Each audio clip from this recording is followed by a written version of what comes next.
Have you ever wondered why schools teach so little, if anything, about the world's first advanced civilization? Especially when it introduced so many things we still use today.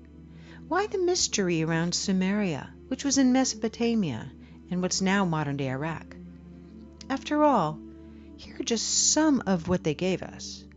The modern calendar, based on lunar cycles, the 60-20 counting system used for geometry and measuring time, the wheel, the plow, irrigation systems like levees and canals, sailboats. They even spoke the first known language. And, most importantly, they left evidence of the first recorded writing. That's a lot of intelligent contributions to humanity. So why aren't we taught more about this clearly advanced and influential civilization? Well, connect the dots and you'll discover why the omission could be deliberate. Sumerians were accurate in creating many advanced systems, yet we dismiss their history of man as mere mythology. And why is that? Well, if we gave the same credibility to their written history as we've given their inventions, we'd be teaching a completely different version of our origins. And we'd be thinking a lot more about what our future may hold. So let archaeologists continue to debate the history and evolution of man.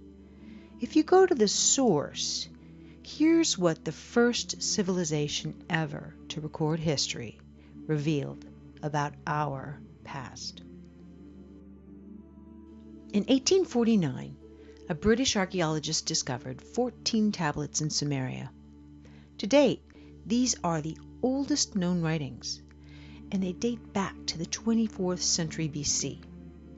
While the stories on them share much of what other ancient writings say, they put a whole new spin on the other ancient sacred texts. You see, while they do refer to a father of all beginnings, or some kind of ultimate supreme being, the tablets say that the creators in Genesis, the Garden of Eden, Adam and Eve, these were polytheistic gods of ours, otherworldly beings, or just plain out, they were aliens.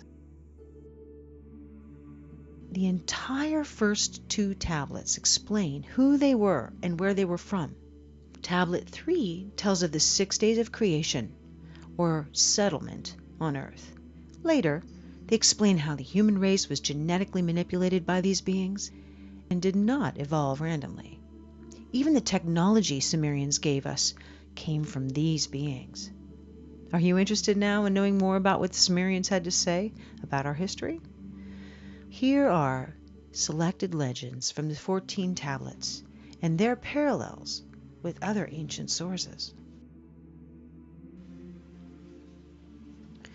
According to the Sumerian tablets, 445,000 years ago, creator gods, as they call it, came to Earth. The only inhabitants of Earth were wild and undomesticated animals, and early ancestors of man.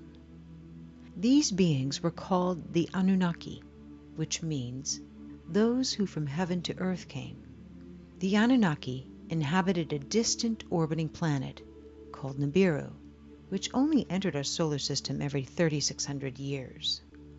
They describe Nibiru as many times the diameter of Earth and abundant with iron oxide, making its rivers and lakes appear red. Now a side note about Nibiru. According to the tablets, Nibiru's atmosphere began to deteriorate and become a hostile place for life, and in order to restore it, the Anunnaki needed one important element for their atmosphere: gold. Now here are a few interesting facts. There is proof that gold nanoparticles can be used to repair our damaged ozone. It shields radiation, which explains why NASA uses gold foils in their space stations. While NASA is currently aware of 8 official planets in our solar system, there has been much speculation about the wobbly orbit of 2 planets, which points to the likely gravitational pull of a very large mass, which has yet to be discovered. Now, detection of this mass traces back decades, but in October of 2017, NASA published an article called "The Super Earth That Came Home for Dinner," stating, "There are now 5 different lines of observational evidence pointing to the existence of Planet 9. If you were to remove this explanation and imagine Planet 9 does not exist, then you generate more problems than you solve.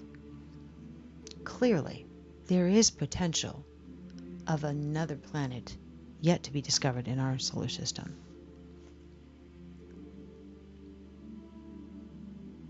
Now, when the Anunnaki arrived, they were capable of living lives that spanned hundreds of thousands of years. They created a mining settlement they called Eridug, Earth Station 1, in the Persian Gulf, under a leader named Enki.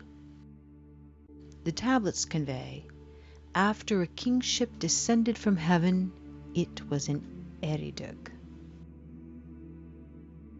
These visitors were not alone. They brought another extraterrestrial race with them. They were called the Ajiji, and they worked as their slaves. The Ajiji were considered inferior. They served the Anunnaki by mining gold. As civilizations grew, the Ajiji endured crushing labor. And these stories are consistent with Babylonian tablets from the 18th century BC. When the gods, manlike, bore the labor, carried the load, the gods' load was great, the toil grievous, the trouble excessive. The great Anunnaki made the Ajiji undertake the toil. After many centuries, the Ajiji rebelled, mistakenly believing they could overcome these oppressive masters.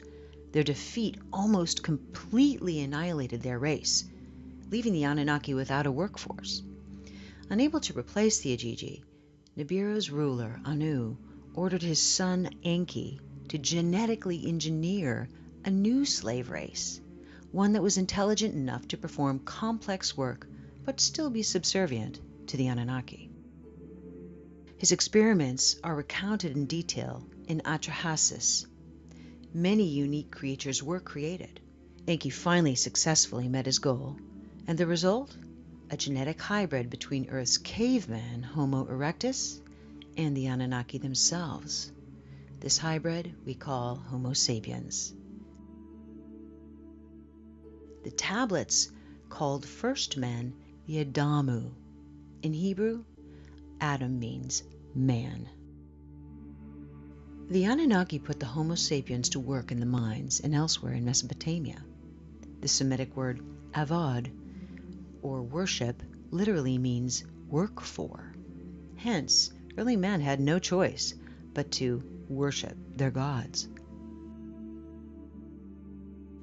According to the pictographs and texts, these Anunnaki, who we know lived many centuries, were giants compared to the Homo sapiens. Now, because their main purpose in life was to serve the Anunnaki, Homo sapiens were, in return, educated with social skills and academic affairs and technology. All this is abundantly clear in the tablets. The new human slaves were sterile, but as the demand for workforce increased, they were re-engineered so that they could reproduce. This later led to an overpopulation. So later, many humans were banished from the safety of their cities, giving rise to the story of the Garden of Eden and the story of banishment from paradise for procreating. As humans evolved to become more intelligent, some Anunnaki leaders bred with these humans. The children which resulted from these forbidden unions between races were called the Nephilim, or giants of old. Tablets say that these practices enraged Enlil, the Anu leader of that time, who was also the brother of Enki.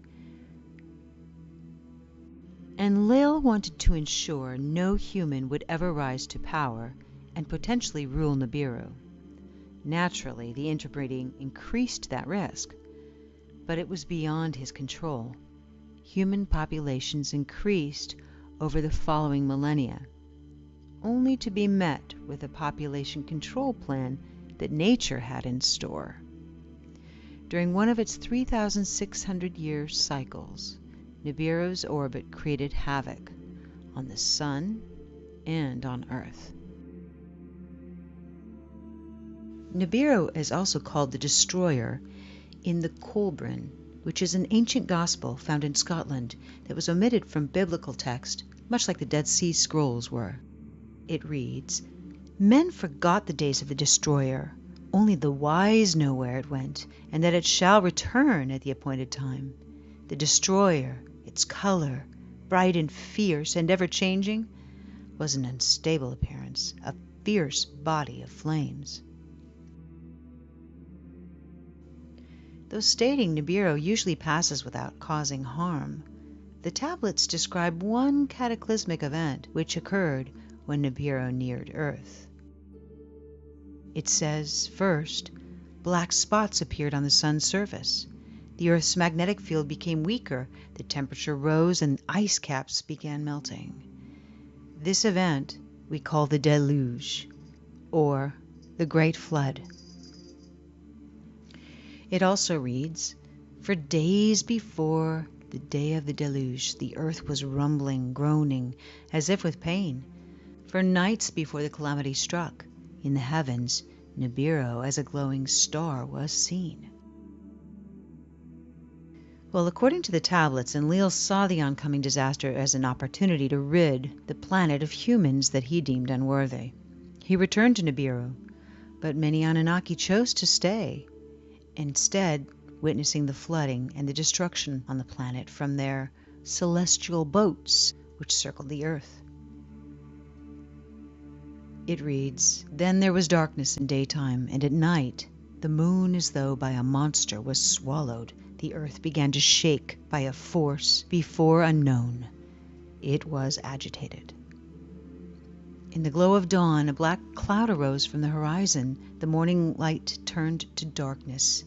Then the sound of a rolling thunder boomed, and lightning lit the skies. On that day, on that unforgettable day, the deluge with a roar began." At that point, the South Pole's huge ice sheets collided and fell into the ocean. This would have created tsunamis everywhere, traveling north to the gold mines in Southeast Africa. The tidal wave continued north until it reached and submerged the city of Eden, one of the first Anunnaki settlements on Earth, now located somewhere at the bottom of today's Persian Gulf. Witnessing the cataclysm, Enki, who felt sympathy for his creations, instructed his chosen ones to build boats. Among these few humans was Zayasudra, we know as Noah, and his family. A great storm with heavy rains started. The tidal wave kept sweeping the earth for 7 days until it finally came to a halt. But the heavy rains continued for 40 more days and nights. The story of the deluge is recorded in almost every civilization on our planet.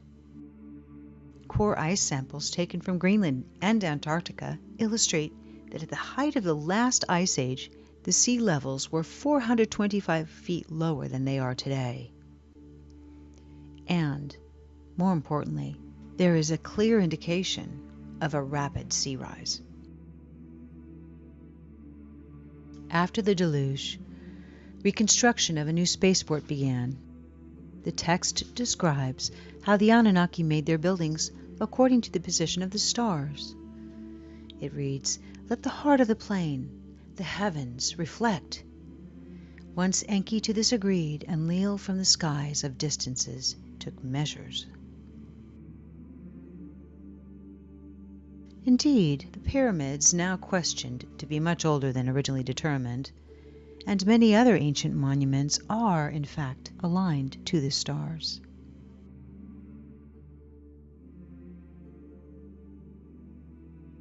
When the Anunnaki finally left Earth, their influence had reached every corner of the world, from Mesopotamia to India to South America. Before they left, they gifted humanity the Sumerian civilization, which was inexplicably advanced for its time, having made a sort of a sudden appearance as a mature and highly organized culture that came out of nowhere. The Anunnaki taught the Sumerians their way of life and established monarchs. Now here's where it gets interesting. The kings would act as their emissaries on Earth and rule the people according to ancient principles. Unbeknownst to man, royal bloodlines were genetically manipulated by the Anunnaki. This would in turn explain the strong aversion by nobility to interclass breeding. Some people speculate that the Anunnaki have deceptively managed to control the Earth through this selective breeding of nobility for centuries, millennia. Others speculate that, as the tablets indicate, Nibiru may once again come close to our planet, and then the Anunnaki will return and restore rule over the slave race they created. This would explain the secrecy around the Sumerian recorded history. Either way, 3,600 years approaches a new cycle. So now that you know what ancients reveal about our origins, perhaps you'd like to decide.